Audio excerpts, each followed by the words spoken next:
3 sa probinsya sa North Cotabato, Pinaagi, sa pila DXMS Radyo Bida, Cotabato City. Assalamualaikum warahmatullahi wabarakatuh. Ayan, good morning din po sa ating Chief CID, Dr. Melrose Peralta, and our SCOD, Sir Remy Orias.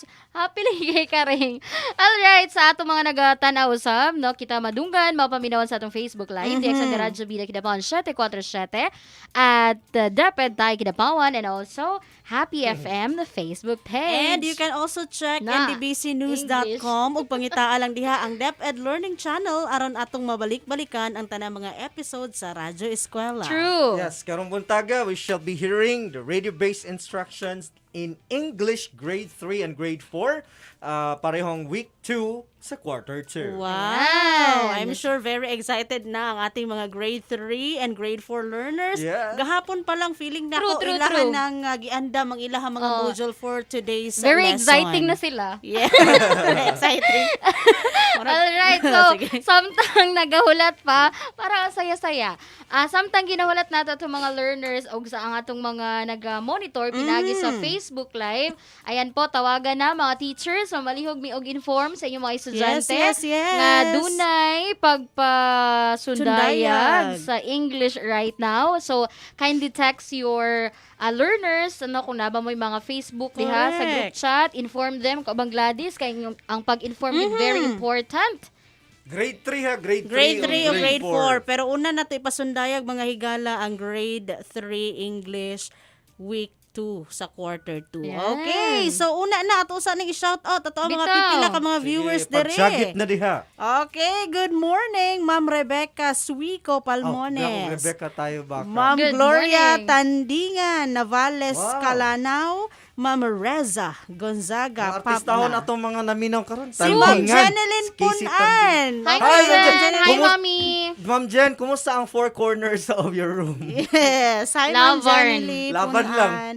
Kay Ma'am Rodelia Barangan, Ma'am Aline Angeles, Ma'am Flor Monares, Ma'am Marife Banganan, Ma'am Ivy Varientos, Ma'am Irene Paes Nolido, and si Ma'am Marilyn Wong Lozada. Ayan. So, hi muna kay Ma'am Charmaine na Kalis and also kay Ma'am Cheryl Labukay, yung mga scriptwriter ho natin yesterday Yes. sa ating science. Oh, regards sa mga nadakpan karong buntaga.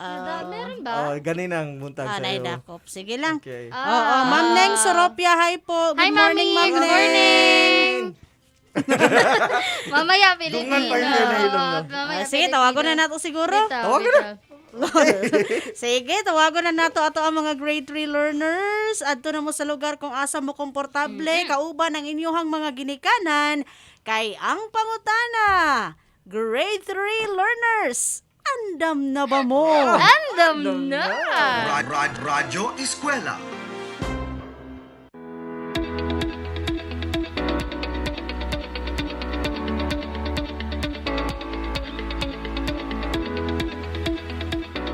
Hi, good morning grade 3 pupils. Welcome to another episode of Radio Eskwela for English. Before we start, please find a comfortable place to study.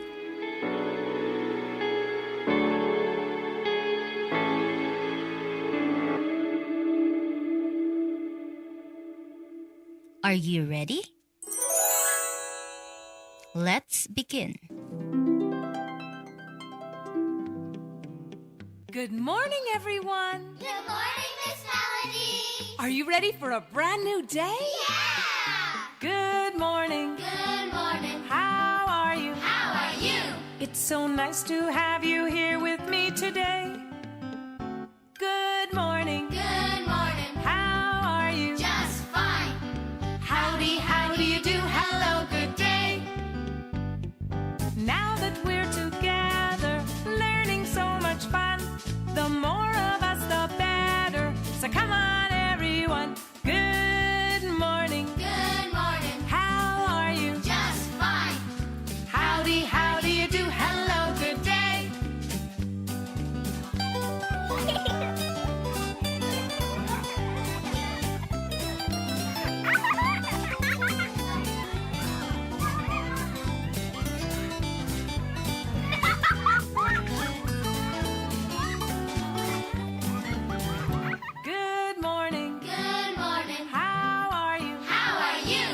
So nice to have you here with me today.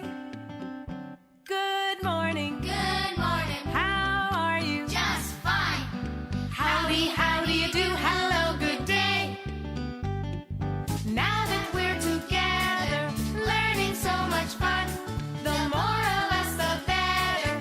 So come on, everyone. Good morning. Good morning. How are you? Just fine.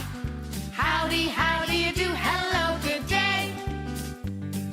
Howdy, how do you do? Hello, good day. Our lesson for today is all about the use of be verbs. Am, is, are, was, and were correctly in sentences and practically apply the concept in real life situations. Let us try to examine the following sentences. Identify the subject and predicate in each sentence. Number 1. The dog is running. The subject is the dog. The predicate is running. Number 2. Aliana was crying yesterday. The subject is Aliana. The predicate is was crying yesterday. Number 3. Cardo and Delphine are riding a bicycle. The subject is Cardo and Delphine. The predicate is are riding a bicycle. Number 4. I am so excited to go to the zoo. The subject is I. The predicate is I'm so excited to go to the zoo. Number 5. My classmates were busy making their projects. The subject is my classmates. The predicate is were busy making their projects. What have you observed with the predicates of the sentences?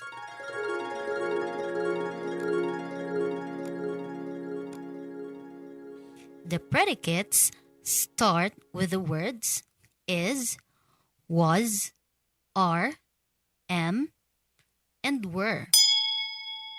The words is, am, was, are, and were are called be verbs. Be verbs are verbs that do not express actions but links the subject to its predicate. The be verb is, am, and was are used if the subject is singular, while the be verbs are and were are used if the subject is plural. The words was and were are used if the action is already in the past. Now, it's time to practice.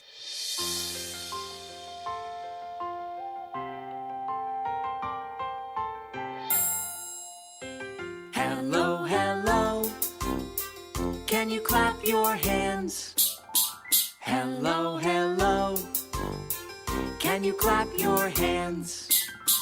Can you stretch up high? Can you touch your toes? Can you turn around? Can you say hello? Hello, hello. Can you stamp your feet? Hello, hello. Can you stamp your feet? Can you stretch up high? Can you touch your toes? Can you turn around? Can you say hello? Hello, hello. Can you clap your hands? Hello, hello. Can you stamp your feet? I am going to read some sentences and you will try to identify which is the correct be verb to be used. Number 1.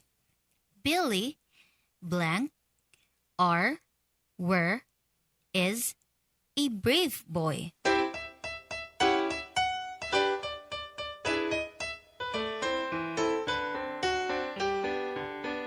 The correct be verb to be used is. Since Billy is singular and the statement is in present tense. Number 2. Flora blank is, was, are, hoping you will be here yesterday.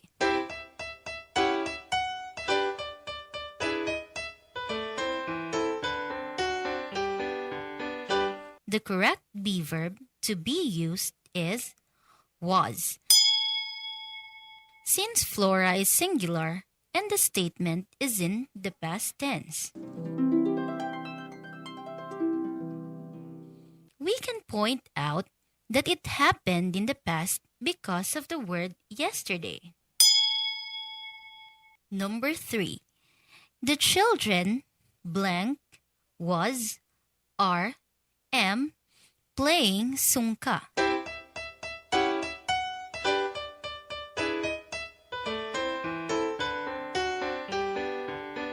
The correct be verb to be used is are. Since the subject children is plural and the statement is in present tense. Number 4. I blank were, am, are waiting for the bus.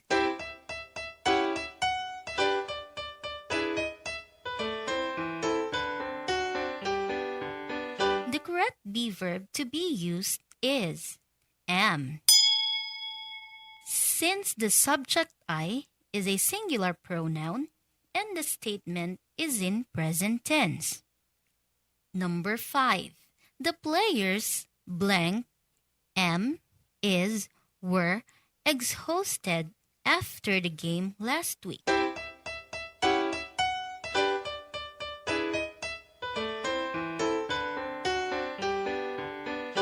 The correct be verb to be used is were. Since the subject players is in plural form, and we can also point out that the statement is in the past tense because of the words last week. You see, dear learners, it is so simple to identify the correct usage of the be verbs in the sentences. Let us have more examples.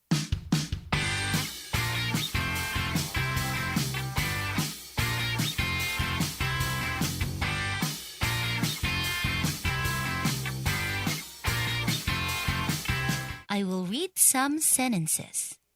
On your separate sheet of paper, identify the subject and the be verb in the sentences that I am going to read. Write if the subject is singular or plural.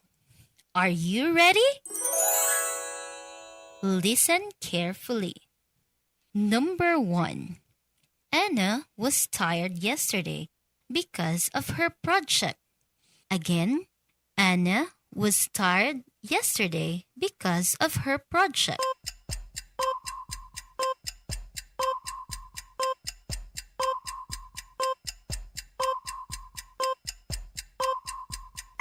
Number 2. Horses are running on the field. Again, horses are running on the field.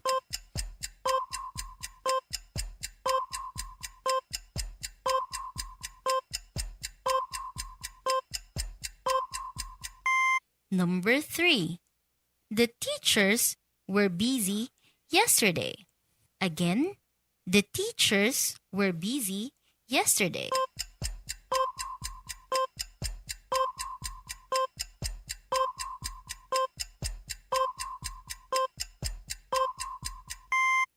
Number 4. I am so hungry right now. Again, I am so hungry right now.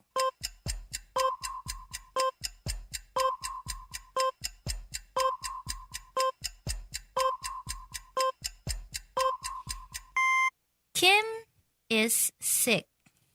Again, Kim is sick.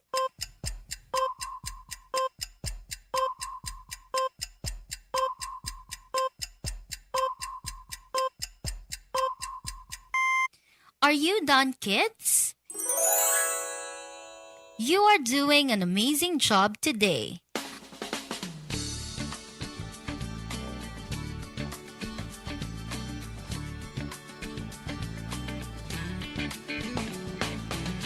Finally, before we end our lesson, let us have a quick recap.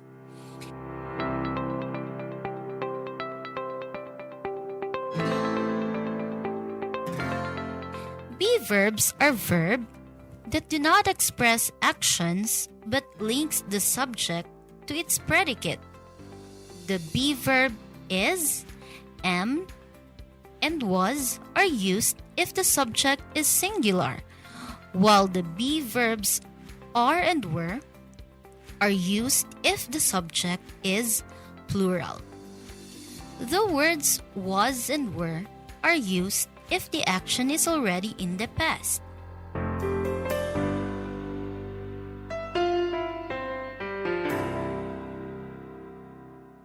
Congratulations, kids! You did a great job today.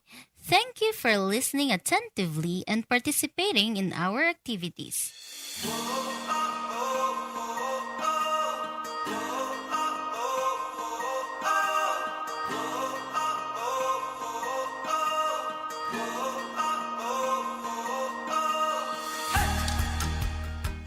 Make sure to study your modules for the upcoming summative tests in the next few weeks.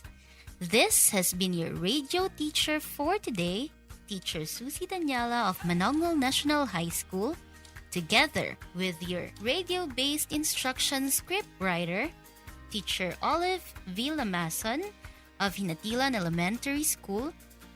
See you on our next English episode. Enjoy your day, learners!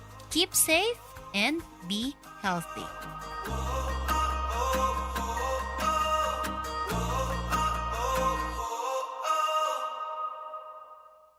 Radyo Eskwela. Inihahatid sa inyo ng With Love John Foundation Incorporated sa ilalim ng pamumuno ni Dr. Bernie Miguel sa pakikipagtulungan ng Department of Education, Kidapawan City Division, Provincial Government of Cotabato at ng Notre Dame Broadcasting Corporation. Ang Radyo Eskwela. Sa kinakaharap na krisis ng ating bansa, ang pag-aaral at pagtututo ay hindi dapat mahinto. Edukasyon, ating isulong. Ito ang DepEd Radyo Eskwela. Radyo Eskwela, Lunes hanggang Biyernes. Ganap na alas 10 hanggang alas 11 ng umaga at alas 3 hanggang alas 4 ng hapon. Radyo Eskwela sa DXND, Radyo Bida.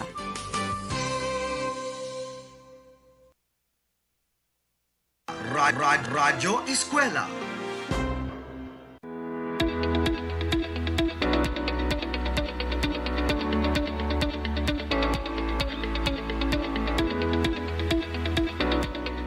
Hi kids! How are you today? Are you ready to learn new things with me? Welcome to another thrilling episode of Radyo Eskwela for English Grade 4.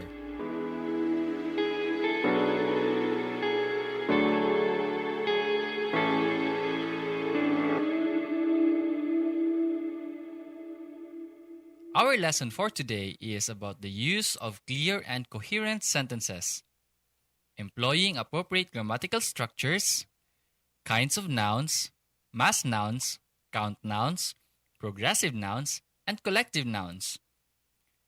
Again, our lesson for today is about the use of clear and coherent sentences employing appropriate grammatical structures, kinds of nouns, mass nouns, count nouns, progressive nouns, and collective nouns.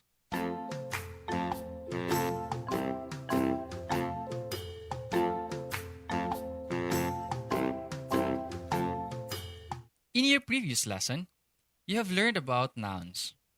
A noun is a word that functions as the name of some specific thing or set of things, such as living creatures, objects, places, actions, qualities, states of existence, or ideas. Examples of nouns are books, dog, house, love, peace, and etc. Good morning. Good morning. Good morning. Good morning. 1, 2, 1, 2, 3. Good morning. Good morning. Hello, and how are you? Early in the morning, I say good morning. Hello, and how are you? Good morning. Good morning. Hello, and how are you? Early in the morning, I say good morning. Hello, and how are you? In the morning, I clap my hands. In the morning, I do my dance. In the morning, I shout hooray. This is gonna be a wonderful day. Good morning. Good morning. Hello, and how are you? Early in the morning, I say good morning. Hello, and how are you? Good morning. Good morning. Hello, and how are you? Early in the morning, I say good morning. Hello, and how are you? In the morning, I clap my hands. In the morning, I do my dance. In the morning, I shout hooray. This is gonna be a wonderful day. Good morning. Good morning. Hello, and how are you? Early in the morning, I say good morning. Hello, and how are you? Good morning. Good morning. Hello, and how are you? Early in the morning, I say good morning. Hello, and how are you? Hello, and how are you? Hello, and how are you? This time, let us deepen our knowledge about using clear and coherent sentences employing appropriate grammatical structures, kinds of nouns, mass nouns, count nouns, possessive nouns, and collective nouns. Who loves to eat cake? Who has a mother who knows how to bake a cake? Do you help your mother when she bakes or even cooks food? Let's read the paragraph.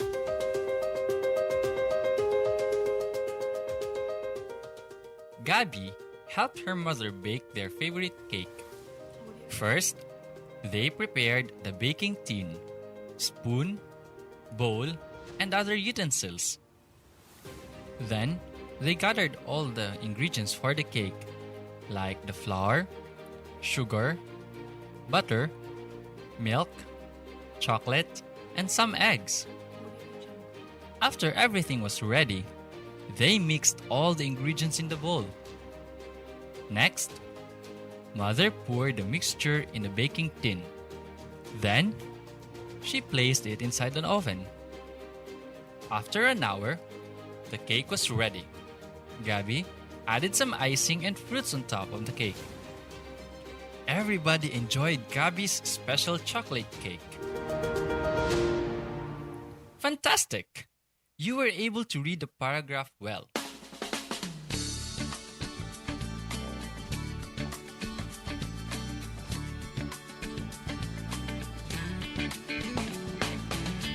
Now, let's have some exercises. Answer the following questions based from the paragraph that we have just read. Number 1. What did Gabby and her mother bake?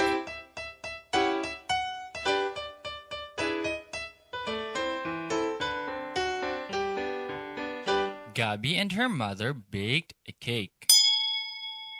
Number 2. What did they prepare before baking the cake?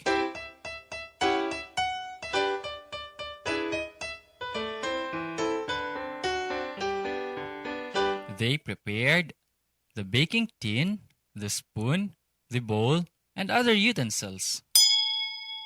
Number 3. What ingredients were used to bake the cake?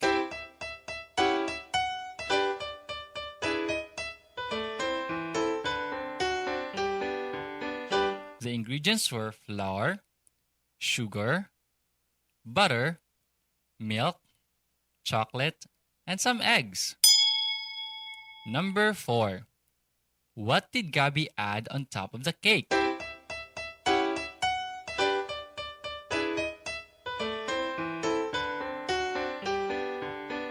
Gabby added some icing and fruits on top of the cake. Number 5. Why do you think everybody enjoyed the cake?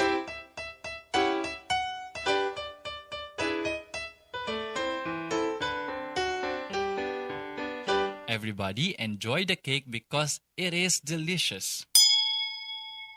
Number 6. Which nouns mentioned in the text can be counted and which nouns cannot?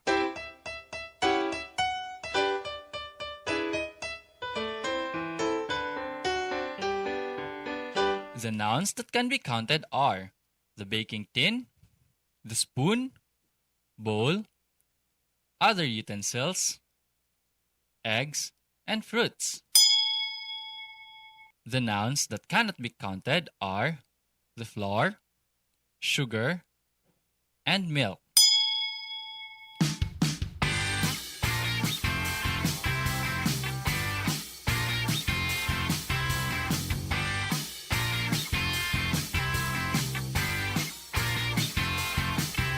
It's amazing that you were able to identify the count nouns and the mass nouns from the paragraph.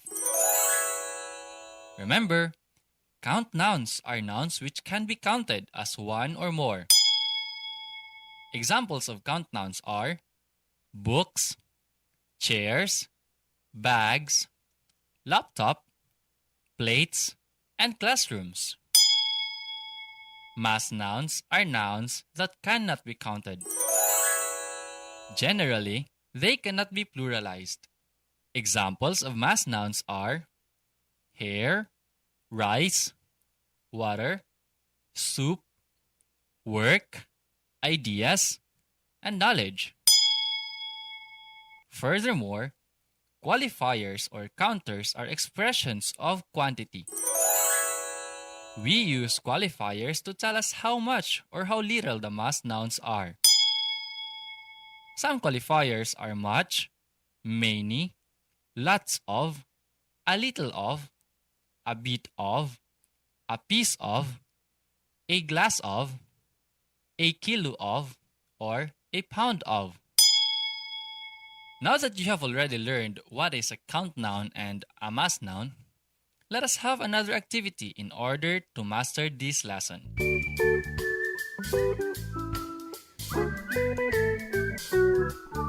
A wise old owl sat in an oak. The more he heard, the less he spoke. The less he spoke, the more he heard. Why aren't we all like that wise old bird?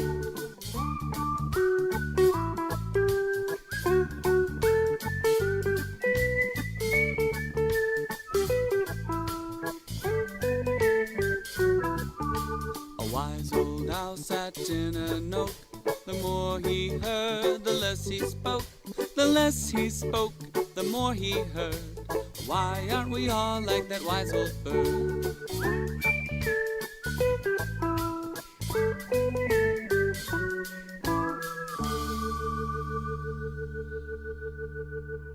Now, let us complete the lines at the poem with the appropriate counter or quantifier. Choose the quantifier from the box. Today, I will bake my favorite pie, a treat for Mother and Aunt C. First, I will sift a blank of flour. Add a blank of yeast.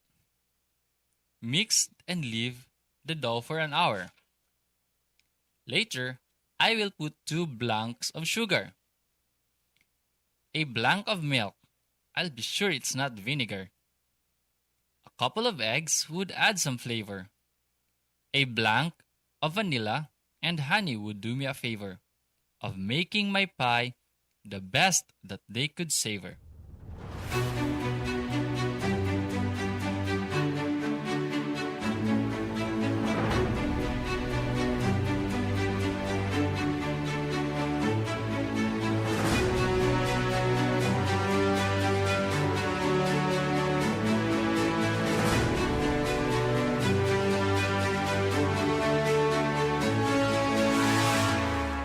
Let's answer.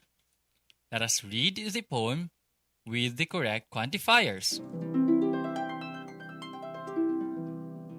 Today, I will bake my favorite pie, a treat for my mother and Aunt C. First, I will sift a cup of flour. Add a teaspoon of yeast. Mix and leave the dough for an hour. Later, I will put 2 kilos of sugar. A can of milk. I'll be sure it's not vinegar. A couple of eggs would add some flavor. A teaspoon of vanilla and honey would do me a favor of making my pie the best that they could savor. Great job, kids! It is amazing you have completed the poem using the correct quantifier. Great work! It is easier for you now to use the quantifiers of mass nouns appropriately.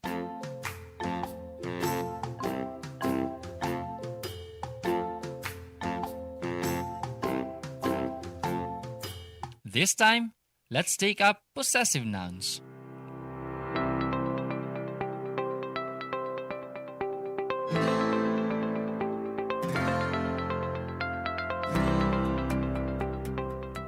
Possessive nouns express ownership or possession. To make most singular nouns show possession, add an apostrophe. However, for singular nouns that end with S, add an apostrophe after S to show possession. For plural noun that end with S, add an apostrophe after the S to show possession.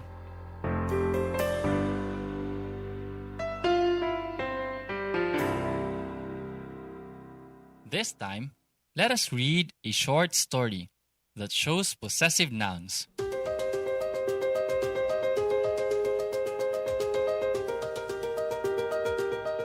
A man wanted to sell his son's donkey. He needed money for his wife's medicine, who had been sick for a week. He brought the donkey to the market. First, he went to a friend's store. "Could you buy my donkey?" he asked. "I'm sorry, I have no use for a donkey," the friend replied. So the man went to Francis' bake shop. "Could you buy my donkey?" he asked. "No, I have a truck that carries my goods," said Francis. Then he went to an old lady's pet shop. "Your donkey is too old for a pet," complained the old lady. As the man was looking for somebody to buy his donkey, he met the baker's wife. "My husband is looking for a donkey to carry the sacks of flour from the port," she said. The man went to the baker and sold his son's donkey. He said, "Now I have money for my wife's medicine." This time, read the following phrases found in the story. Son's donkey. Wife's medicine. Friend's store. Francis' bake shop. The old lady's pet shop. Baker's wife.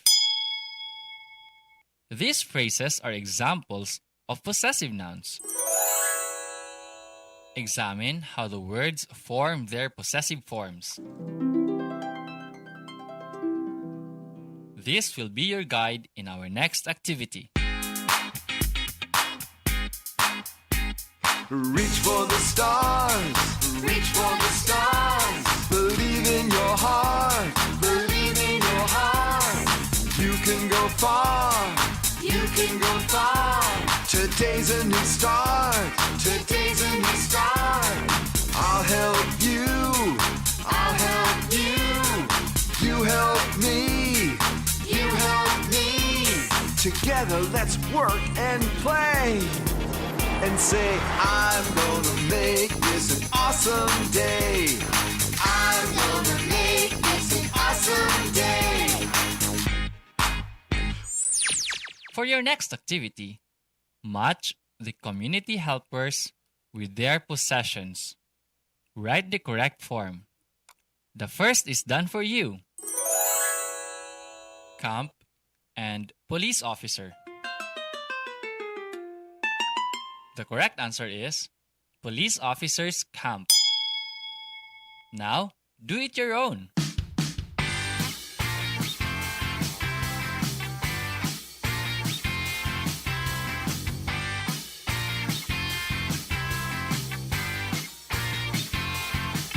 The first one is pen and writer. A writer possesses a pen. A writer's pen. Next, net and fisher folk. A fisher folk possesses a net. A fisher folk's net.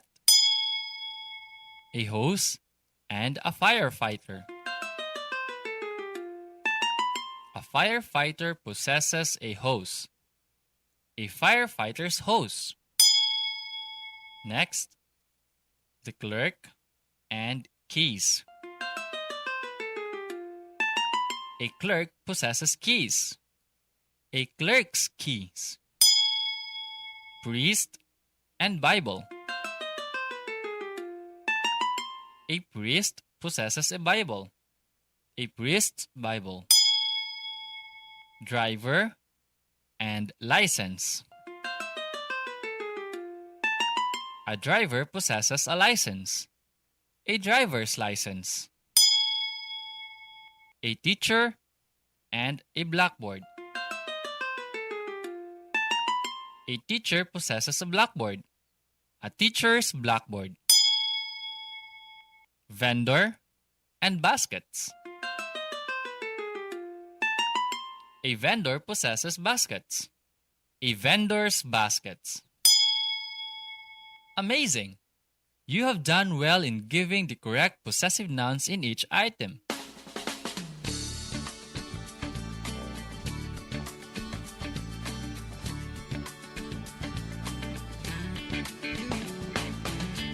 Let us have another activity to familiarize more our lesson.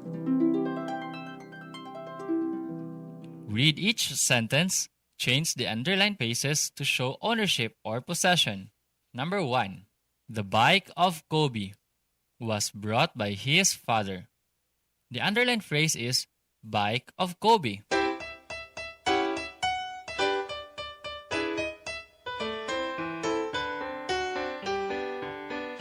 To show ownership or possession, it will be Kobe's bike. Number 2. The doll of my sister was a gift from her grandmother. The underlined phrase is doll of my sister.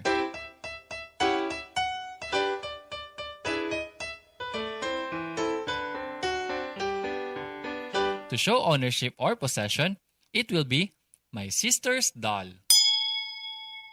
Number 3. The basketball of my cousin got lost yesterday. The underlined phrase is basketball of my cousin.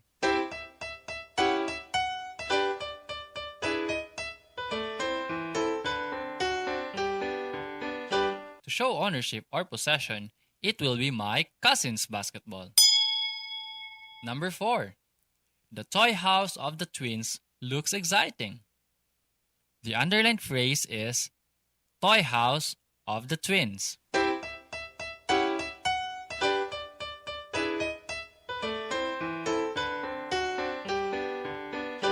show ownership or possession, it will be the twins' toy house. Number 5. The toy car of Jess is new. The underlined phrase is toy car of Jess.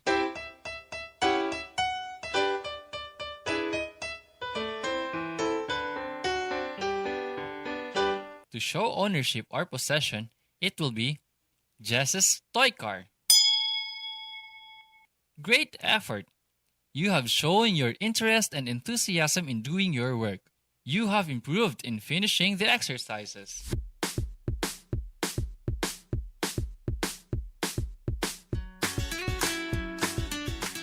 This time, let us focus on collective nouns.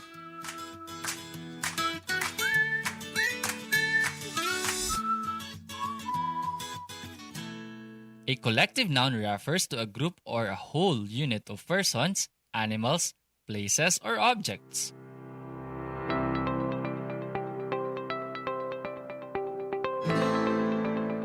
Example of collective nouns are an army or a battalion of ants, a flock of tourists or a flock of guests, a rank of sailors, a flock of birds, a swarm of bees, a bouquet of roses, a parliament of owls, a tribe of monkeys, a series of volcanoes,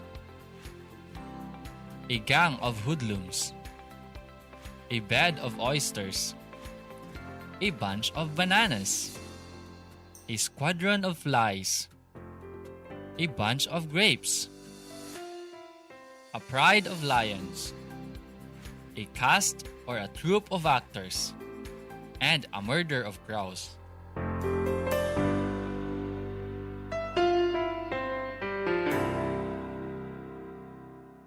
After showing the examples of collective nouns, I am sure you already have an idea about it. We will proceed to another activity. Now, identify which sentence uses collective nouns. Number 1. Letter A. The waiter served us fruit, juice, and oatmeal. Letter B. A crowd of children and adults watched the street dancing. Letter C. Her gems are expensive.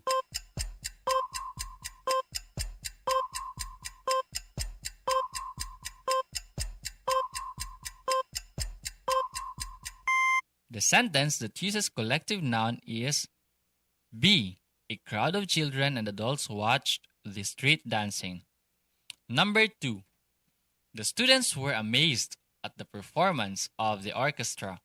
Letter B. The secretary is responsible for writing the minutes of meeting. Letter C. The tourists love to visit 100 Islands in Pangasinan.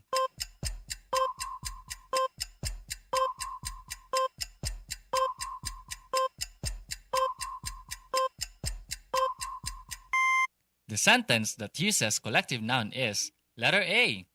The students were amazed at the performance of the orchestra. Number 3. Letter A. Summer vacation is a fun time for everyone. Letter B. I love watching movies, collecting old coins, and traveling abroad. Letter C. A battalion of soldiers marched to his gate.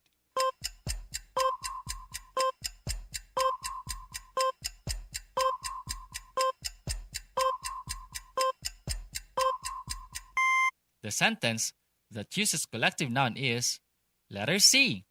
A battalion of soldiers marched to his gate. Number 4. Letter A. Renz, Mark, and Benedict like watching Gilas Pilipinas basketball team play. Letter B. Teachers aim the best for their pupils. Letter C. As Bambina hears the bell ringing, she enters the room immediately.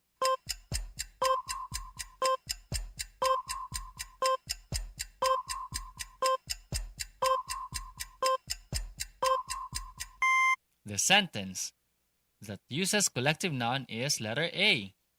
Renz, Mark, and Benedict like watching the Gilas Pilipinas basketball team play. Number 5.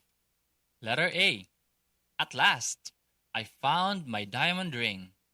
Letter B. Renato reviewed for the examinations last night. Letter C. Mr. Romerick de la Cruz taught music in our class last Friday.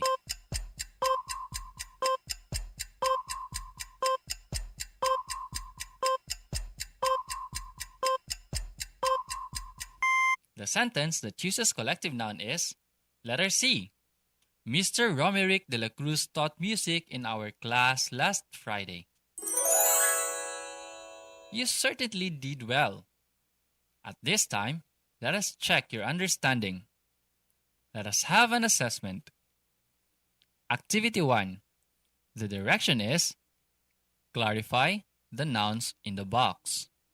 Write them under the correct column.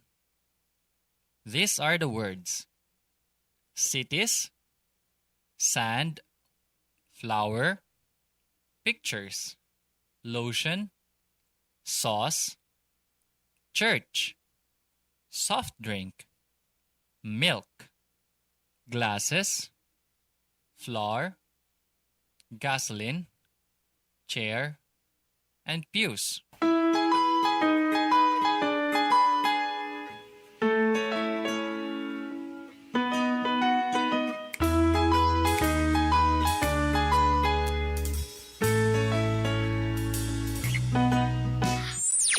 Activity 2.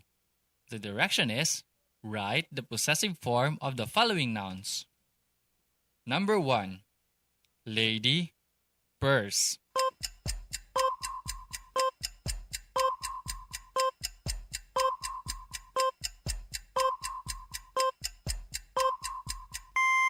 Number 2.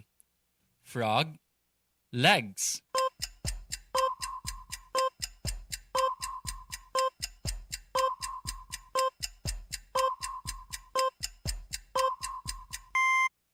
Number 3. Dog, tails.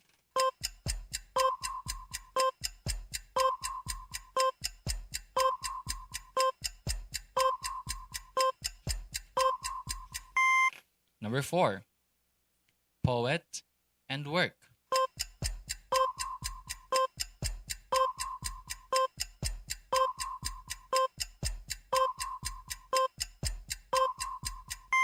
Number 5. Choir and song.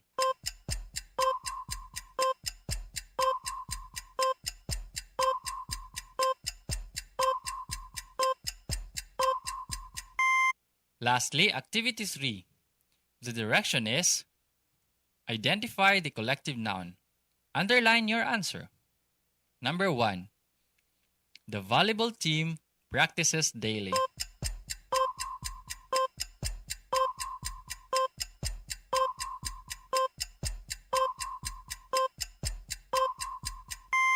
Number 2. The class has been busy rehearsing the play.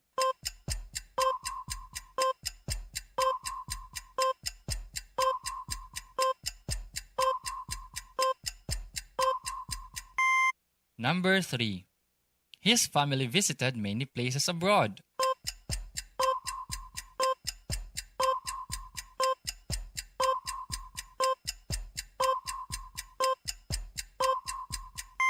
Number 4.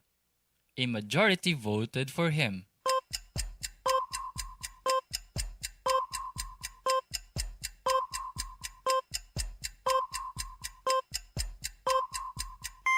Number 5. The orchestra are turning up their instruments.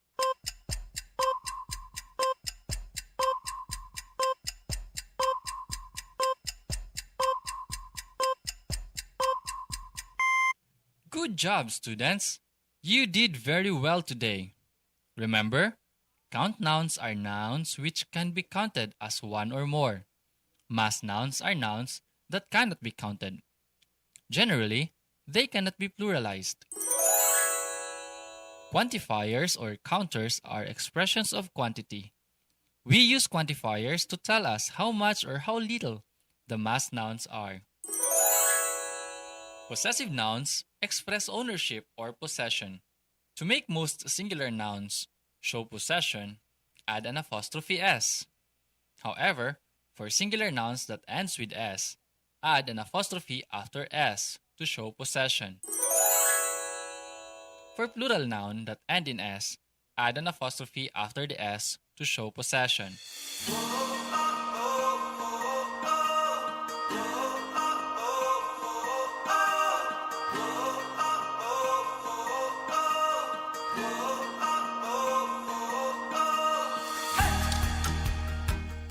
Make sure to stay safe and healthy not just today, but every day.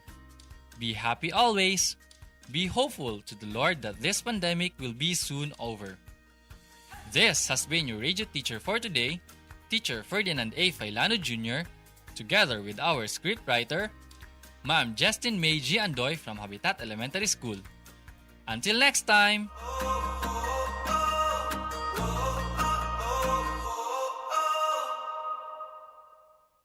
Radyo Eskwela.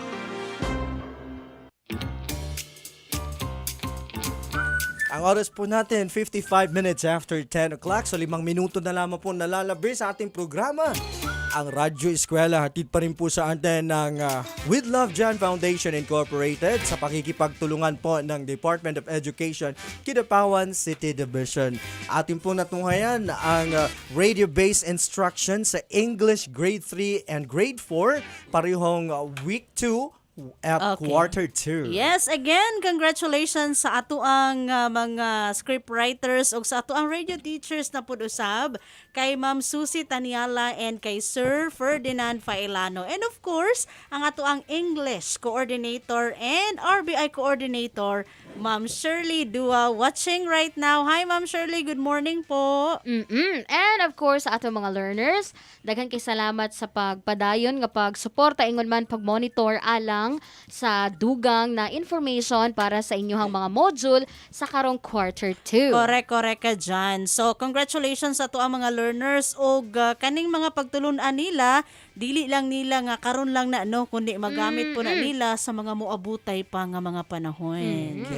Okay, shout out ta kadali sa ato ang mga pipila ka mga viewers. Good morning, Ma'am Jolly Lopez.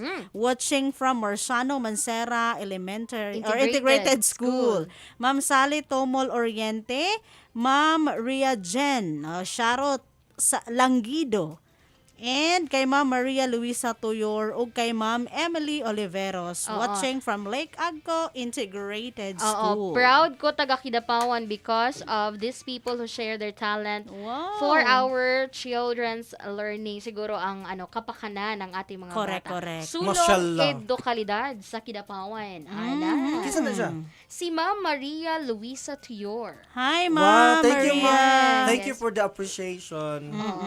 And also to our scriptwriters and to our radio teachers nga padayon gihapon sa pagpanarbaho despite sa advisory class, sa pag-check sa modules. Ayan po, nandito pa rin po sila to record yung kanilang mga lesson para sa ating mga learners. It's an extra mile para sa ato ang mga teacher and sa ato ang mga teachers o sa ato ang mga scriptwriters ug tanan-tanan nga mga magtutudlo nga naning kamot nga maihatod ang edukasyon nga para sa ato ang mga learners. Congrats, saludo ko sa inyo ha mga madam and sir. Og akong usbon sa pag-greet si Nanay Bibing. Nanay Bibing, good namina morning. karon. Hi, Nanay Bibing. Katong sa laundry. Hi, Nanay. And nindot nga mga hisgutan. Unyang hapon ha atangan nato ang Filipino na lesson kay nindot usab nga mga hisgutana. Nindot nga mga hisgutana. Mga pronoun ba na? Correct. Mga panghalip. Hindi, mga pandiwa na yun. Mga pandiwa na yun. Mga kilos at galaw. Kilos at pandiwa is an action word. Yes, correct. Yung mga ginagawa, gagawin pa. Nasusuri ang mga pangungusap. Nasusunog at susunugin pa lang. Yung mga ganyan na yung mga aspeto ng pandiwang panahonan. Okay, sige. Alright, daghan kayong salamat sa badayon nga pag-monitor dinhi sa atong Radyo Eskwela radio-based instruction.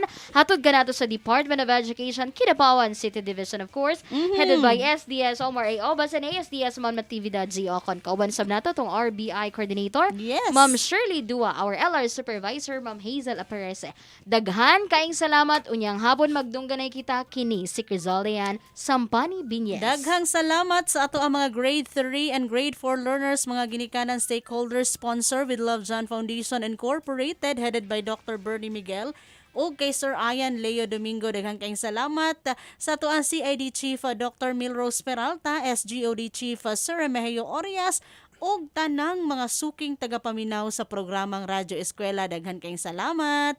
Kini si Gladys Mir Pontongan. Ang atong pagpasalamat usab sa Notre Dame Broadcasting Corporation, ang duha ka mga dakong istasyon sa Barm Region ug Soxergen, DXMS Radyo Bida Cotabato City, DXND Radyo Bida Kidapawan City. Sa ngalan na lamang sa Department of Education Kidapawan City Division ug ang With Love John Foundation Incorporated, mao kana ang paghatod kaninyo sa Radyo Eskwela. Ako si Marlon Bulasa nga nagaingon, taliwala ning pandemya kitang tanan, we should be a fighter, not a quitter. Wadaan, ilalika. Inyong napakinggan ang Radyo Eskwela, programang inihatid ng With Love John Foundation Incorporated sa ilalim ng pamumuno ni Dr. Bernie Miguel sa pakikipagtulungan ng Department of Education, Kidapawan City Division, Provincial Government of Cotabato at ng Notre Dame Broadcasting Corporation. Radyo Eskwela, hanggang sa susunod na pagsasahing papawid. Maraming salamat.